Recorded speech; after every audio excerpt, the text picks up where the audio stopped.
வணக்கம் அன்பர்களே, வாங்க இன்னைக்கு மஷ்ரூம் கிரேவி எப்படி செய்யலான்னு பார்க்கலாம். மஷ்ரூமை நான் கட் பண்ணி எடுத்து வச்சுக்கிட்டேன். 2 மீடியம் சைஸ் வெங்காயம், 2 மீடியம் சைஸ் தக்காளி, ஒரு பச்சை மிளகா, 3 பல்லு பூண்டு, அப்புறம் சமையல் மிளகாய் தூள், மஞ்சள் தூள், சிறிதளவு உப்பு, அப்புறம் மஷ்ரூம் கிரேவி ரெடியான பிறகு பெப்பரை கடைசியா போட்டு இறக்குறதுக்கு 1/2 ஸ்பூன் பெப்பர் போட்டுக்கோங்க. வாங்க இப்போ 2 டேபிள் ஸ்பூன் எண்ணெய் எடுத்துக்கோங்க. அதுல கடுகு போட்டுக்கோங்க, கொஞ்சம் ஜீரகம் போட்டுக்கோங்க. அதுக்கப்புறம் நறுக்கி வச்ச பூண்டு, வெங்காயம், தக்காளி, கருவேப்பிலை, ஒரு பச்சை மிளகாய் போட்டு நல்லா இந்த மாதிரி வதக்கி விட்டுக்கோங்க.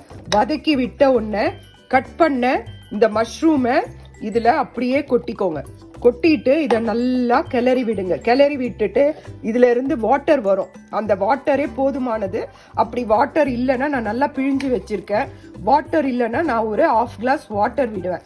இதுக்கப்புறம் இதை நல்லா வதங்கின பிறகு மஞ்சத்தூள், மிளகாத்தூள், உப்பு போட்டு ஒரு நல்லா வேக விட்டு தண்ணியெல்லாம் வத்தின பிறகு கிளறி இறக்கும் போது பெப்பர் தூள் போட்டு இறக்குவேன். உங்களுக்கு இது கொதிச்ச உடனே உங்களுக்கு காட்டுறேன். நான் மிளகாத்தூள்லேருந்து மஞ்சாத்தூள்லேருந்து எல்லாமே இதில் போட்டுருவேன். போட்டுட்டு வேக விட்டுட்டு அதுக்கப்புறம் நான் உங்களுக்கு காட்டுறேன். இங்கே பாருங்க, நான் மஞ்சாத்தூள், காரம், உப்பு போட்டுட்டேன். கொஞ்சம் ஜீரக பவுடர் போட்டிருக்கேன்.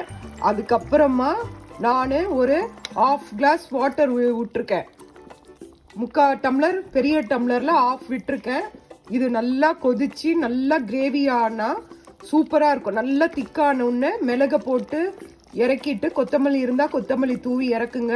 ரொம்ப சூப்பரா இருக்கும். இது ரசம் சாதத்துக்கெல்லாம் செமையா இருக்கும். சாப்பிட்டு பாருங்க. வெறும் ரசம் வச்சுட்டு இது கிரேவி பண்ணிங்கனாலே சப்பாத்தி எல்லாத்துக்குமே தொட்டுக்கலாம். பூரி, சப்பாத்தி, அப்புறமா ரசம் சாதம். சாப்பிட்டு பார்த்துட்டு சொல்லுங்க. நான் திக்கானோன்னு உங்களுக்கு காட்டுறேன். பாருங்க, இதுதான் மஷ்ரூம் கிரேவி. இந்த மாதிரி நல்லா திக்காயிடுச்சு. இந்த டைம்ல மிளகு பொடியை போட்டு இறக்கணும். நான் ஆல்ரெடி மிளகு பொடி கலந்தாச்சு. ஒரு 1/2 ஸ்பூன் மிளகுத்தூள் போட்டு இறக்கணும்.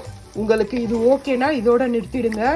இல்லை எனக்கு இன்னும் கெட்டியா வேணும்னா இன்னும் கொஞ்ச நேரம் போட்டு இறக்குங்க. இதுதான் மஷ்ரூம் கிரேவி.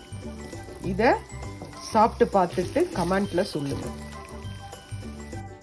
இதுதான் மஷ்ரூம் கிரேவி. இது சமைச்சு பாருங்க. சாப்பிட்டு பார்த்துட்டு எப்படி இருக்குன்னு கமெண்ட்ல சொல்லுங்க.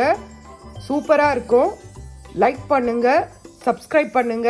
நன்றி, வணக்கம்.